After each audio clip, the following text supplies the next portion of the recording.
সাদাটা দেওয়ার পর বাড়িটার মানে সৌন্দর্যটাই দেখো কীরকম বদলে গেছে।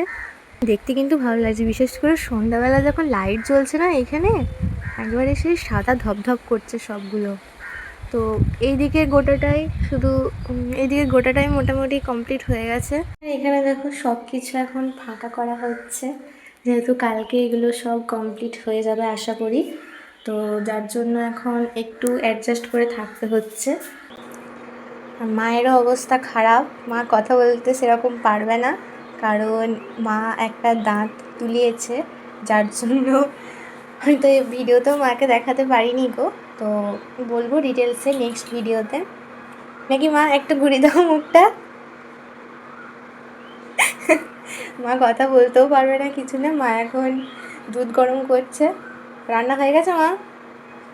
আচ্ছা, এরকম করি এখন আর কি, ইশারা করে এখন চলতে হচ্ছে। তো চলো টাটা।